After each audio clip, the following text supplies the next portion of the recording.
बिहार के एक बार फिर से देश के नंबर 1 पहुंचा हुए। जब ये कहते हैं बिहारी, इसके पीछे इनकी क्या थिंकिंग है? ये गाली है सर। नीचे दिखाने के लिए टीचर्स की जो क्वालिटी है वो बद से बदतर हो चुकी है। बिहार को बनाया नहीं जा रहा है। सिस्टमेटिक अटैक हुआ है बिहार के छात्रों पे। जाति के नाम पे फिजिकल वायलेंस हो रहा है। बिहार को एक लेबर सरप्लस स्टेट बना दिया गया है जहां से चीप रेट में आपको मजदूर मिलते रहेंगे। सामाजिक बंटवारा और जातिवाद हो रहा है सर। और वही बात वोट चोरी में हो रहा है, प्राइवेटाइजेशन ऑफ एजुकेशन। सर आपका नेट जेआरएफ नहीं है फिर भी आपका एडमिशन हो जाएगा, क्यों? क्योंकि आप आरएसएस में हो। सावरकर को वीर बता रहे हैं कि फ्रीडम फाइटर थे। पेपर बिहार में लीक हो जा रहा था। जब अपने हक की आवाज उठा रहे हैं तो लाठियां खाने को मिलता है। मेरा भाई आईआईटी दिल्ली में पीएचडी कर रहा है, उसके किसी दोस्तों को पता चल गया, एक दोस्ती तोड़ दिया सर। क्यों? क्योंकि तुम आईआईटी कैसे पहुंच गए, तुम छोटे जात के हो। ये रियलिटी है सर। HIV एड्स बहुत ज़्यादा बिहार में प्रेवलेंट है, जिसकी रिपोर्ट्स तक बनाना गवर्नमेंट इम्पोर्टेंट नहीं समझती है।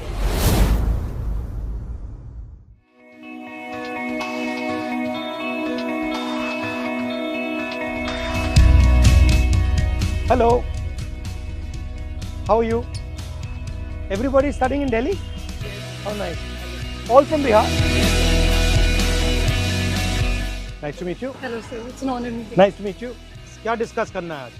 बिहार एक समय में पटना यूनिवर्सिटी, वहाँ का मिथिला यूनिवर्सिटी एक समय ऐसा हुआ करता कि उसको ईस्ट का ऑक्सफोर्ड कहा जाता था। आज समय उसकी इतनी हालत खराब है कि वहाँ पे सब छोड़ के दिल्ली में आके पढ़ाई कर रहे हैं। दूसरा कोई नया यूनिवर्सिटी नहीं बनने, इसका कारण क्या है? बेसिकली सरकार है। तो हम यही चाहते हैं कि क्या महागठबंधन सरकार आने के बाद बिहार का क्या पटना यूनिवर्सिटी फिर से वो ऑक्सफोर्ड बनेगा ईस्ट का, ताकि हम जैसे छात्रों को बिहार से इतने दूर आके ना पढ़ना पड़े। हम लोग यहाँ पे तो बहुत बुरी कंडीशन में रहते हैं। 15,000 20,000 हमको रेंट देना पड़ता है। कोई रेंट कंट्रोल एक्ट नहीं है हम लोगों के लिए। पापा क्या करते हैं आपके? मेरे फादर नहीं है, मेरे ब्रदर अब फैक्ट्री में वर्कर हैं गुजरात में। मजबूरी में यहाँ पढ़ने आ रहे हैं। हमारे माता पिता ने पैसा नहीं पढ़ा देगा, पर हम वो जानते हैं कि बिहार में पढ़ के हमारे को भविष्य नहीं है। आप में से कितने लोग सोचते हैं जो आप दिल्ली में आए हो, आपकी चॉइस थी दिल्ली में आना या आप एक प्रकार से फोर्स हुए दिल्ली में आना? फोर्स्ड ही है सर। ठीक है, तो एक तो सबसे पहली वजह यह है कि वहाँ पर स्कूल्स की जो व्यवस्था है बहुत ख़राब है, बहुत बुरी हालत है। एक तो सरकारी स्कूल जितने हैं वहाँ पर अगर आप जाएंगे तो टीचर्स की जो क्वालिटी है वो बद से बदतर हो चुकी है।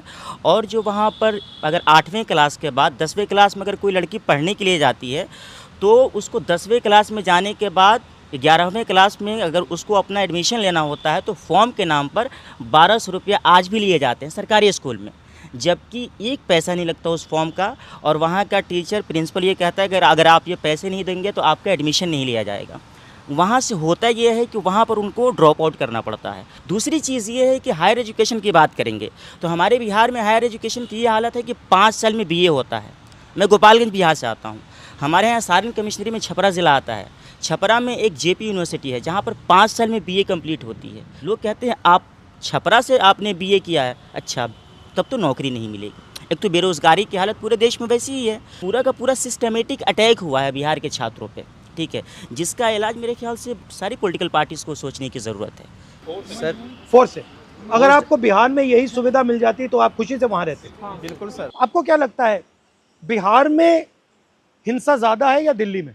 हम देखते हैं बिहार में या यूपी में कैसे जाति के नाम पे फिजिकल वायलेंस हो रहा है। और जब हम दिल्ली आते पढ़ने के लिए कैंपस में, यहाँ पे हमारे साथ जो वो मेंटली वायलेंस हो रहा है, जो डिस्क्रिमिनेशन। हाँ, कि आप बिहार के हो, आप यहाँ क्यों आए, और आप सर ऐसे हो वो मतलब ये गाली है सर। बिहारी वर्ड तो है ही हमें वो करने के लिए, नीचे दिखाने के लिए। बिहार ये गाली का यूज किया जाता है यहाँ पे यूनिवर्सिटियों में। मतलब जब ये कहते हैं बिहारी, इसके पीछे इनकी क्या थिंकिंग है? जो नहीं आपने कहा जो वर्किंग क्लास, जो हमारे यहाँ के नौकर, कि हमसे नीचे हो सर बिहारी ये आप सबको लगता है?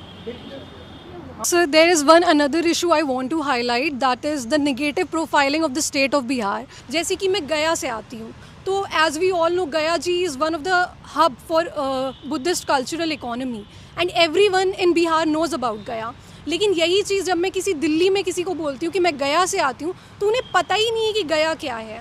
गया जहाँ पे बुद्धा ने एनलाइटनमेंट, इग्नोरेंस है ना, इग्नोरेंस है, उनको पता ही नहीं है। क्योंकि वहाँ पे जितने फॉरेन टूरिस्ट आते हैं उतने गोवा जैसे जगह पे भी नहीं जाते हैं। इतना ज़्यादा फॉरेन टूरिस्ट का हमें देखने को मिलता है गया में, लेकिन इस पे सरकार ने कुछ भी काम नहीं किया। फिर और भी कई सारी ज़िले हैं बिहार में जिस पे बहुत काम किया जा सकता है।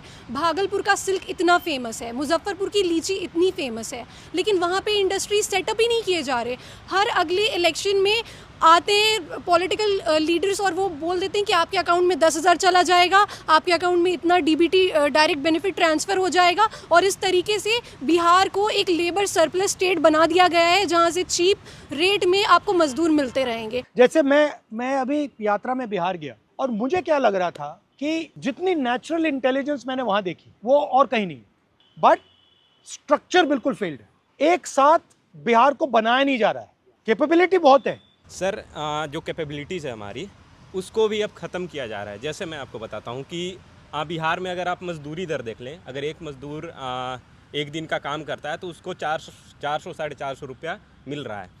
अब बताइए कि क्या एक आदमी जो एक परिवार है उसका 400 साढ़े 400 रुपये में खर्च चल जाएगा? एक दिन का नहीं चल पाता है, जिसके कारण उसके जो बच्चे हैं उनको भी काम करना पड़ रहा है, और इसके कारण वो हायर एजुकेशन तो छोड़िए, मिडिल प्राइमरी एजुकेशन भी नहीं ले पा रहे हैं।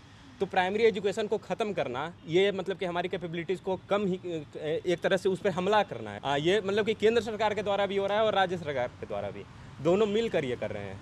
Privatisation of education, privatisation of health care, privatisation of public sector, इसके आप खिलाफ हैं या इसको सपोर्ट करते हैं? तो आपको लगता है कि सरकार का फोकस एजुकेशन पे, हेल्थ केयर पे, बेसिक इंफ्रास्ट्रक्चर पे होना चाहिए? जी सर, बिल्कुल सर। आपने देखा है कि नेशनल एजुकेशन में 2020 आया, उसने किस तरह हमारे इंस्टीट्यूट बर्बाद किया है। ऑटोनमस बॉडी बना दिया है। हंसा कॉलेज में शादियाँ होती हैं सर किराए पर, हॉल देके, वहाँ पे ग्राउंड देके। मैं बता रहा हूँ, दिल्ली स्कूल ऑफ जर्नलिज्म जो देश का टॉप यूनिवर्सिटी है जर्नलिज्म का, उसकी फीस सर 80,000 रुपये है। इसी साल CUET के अंदर सर एक OBC समाज का बच्चा जो एंट्रेंस क्लियर कर लेता है CUET का, बट पैसे के कारण केवल एडमिशन नहीं ले पाया। जर्नलिस्ट बनने का मैं सपना उसको छोड़ना पड़ा, और ये प्राइवेटाइजेशन के कारण लगातार हर साल हम लोगों का 5,000-6,000 फीस बढ़ जा रहा है। सर मैं पहला बैच हूँ NEP का, न्यू एजुकेशन पॉलिसी का। मैं हिंदी ऑनर्स कर रहा हूँ। हिंदी को छोड़ के बाकी 4 और सब्जेक्ट पढ़ाएंगे। योगा हो गया, या सावरकर के बारे में पढ़ा रहे हैं। योगा, क्या कह रहे हैं उसके बारे में? सावरकर को वीर बता रहे हैं कि फ्रीडम फाइटर थे, भगत सिंह ने उनसे सीखा था, ये सब कुछ बता रहे, एक नायक की तरह उसको दिखा रहे हैं। तो जो आप जिस चीज़ में स्पेशलाइजेशन लेने जा रहे हो, आप पॉलिटिकल साइंस पढ़ रहे हो, पॉलिटिकल साइंस को छोड़ के बाकी जितनी फालतू चीज़ें वो पढ़ाते हैं। फिर हर सेमेस्टर वो चेंज होता है, जिससे कि आपके पास एक डीप नॉलेज मतलब आप बना ना पाओ, और जाके फिर आप सरकार से बार्गेन ना कर पाओ कि मुझे इस सेक्टर में नौकरी चाहिए। कि नॉलेज को डिस्ट्रॉय किया जा रहा है, बट इसलिए डिस्ट्रॉय किया जा रहा है कि आप अपना हक ना मानो, बिल्कुल ना मांगो। और ये जो डिस्क्रिमिनेशन है, ये होता कैसे करते? मतलब एक तो आपको सीधा कह दिया कि यार बिहारी हो, बट और सोफिस्टिकेटेड तरीके से भी होता है कि आपको मतलब जगह नहीं मिल रही है, जॉब नहीं मिल रहा है, इंटरव्यू में। सर मेरा भाई IIT दिल्ली में PhD कर रहा है, उसके किसी दोस्तों को पता चल गया कि वो PhD में IIT दिल्ली पहुंच गया, उससे दोस्ती तोड़ दिया सर, ना बात करना ना कुछ। क्यों? क्योंकि तुम IIT कैसे पहुंच गए, तुम छोटे जात के हो, ये रियलिटी है sir. Sir in fact sir PhD में सीट कम हो रहा है, कुछ ही समुदाय का सर एडमिशन हो रहा है, क्योंकि वो RSS से नाम पहले आ जाता है सर। आपका सर नेट नहीं है, JRF नहीं है, फिर भी एडमिशन होगा, क्योंकि आपको लग रहा है ना कि RSS में से पूरा कैप्चर हो गया है सर पूरा। सर आपका नेट JRF नहीं है, फिर भी आपका एडमिशन हो जाएगा। क्यों? क्योंकि आप RSS में हो। सर एक मेरा इशू था, जैसे कि हमने कास्ट डिस्क्रिमिनेशन पे बात किया, वाई नॉट की जो माइनॉरिटी डिस्क्रिमिनेशन खास करके मुस्लिम का हो रहा है सर, वो भी तो देखा जाए। बताओ कितने ज़्यादा एट्रोसिटीज़ हो रहे हैं, मॉब लिंच हो रहे हैं।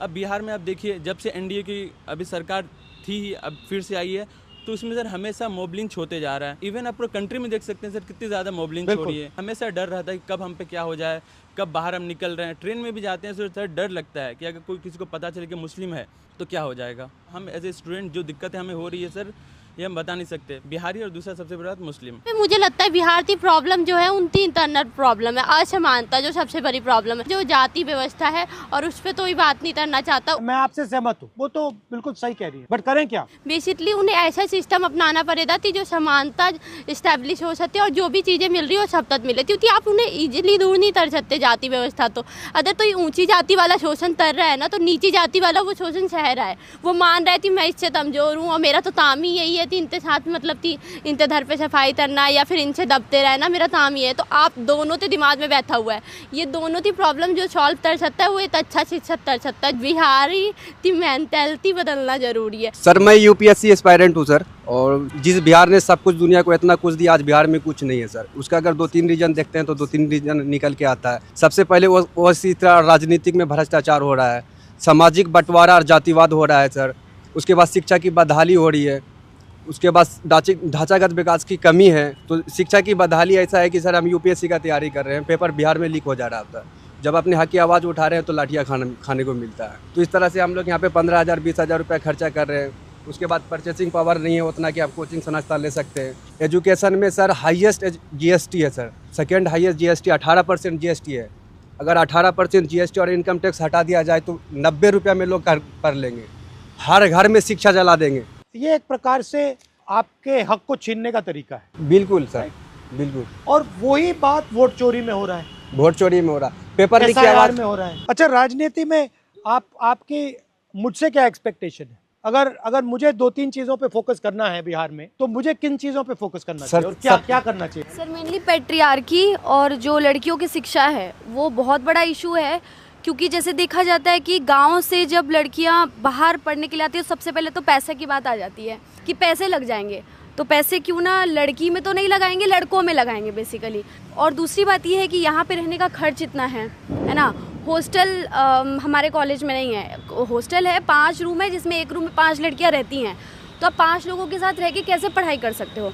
अभी हमारे कॉलेज में, मैं अम्बेडकर यूनिवर्सिटी से हूँ, रेखा गुप्ता जी आई थी एक बिल्डिंग का उद्घाटन करने के लिए, लेकिन उनको एक बार भी नहीं लगा कि गर्ल्स हॉस्टल में जाके गर्ल्स वॉशरूम में देखें कि कंडीशन क्या है। हम फोर्स देखे हम बाहर रहेंगे कुछ फ्लैट लेके या पीजी लेके, तो फैमिलीज ये सोचती है कि इतना खर्च करने से अच्छा है कि लड़कियों का एजुकेशन रोक दिया जाए।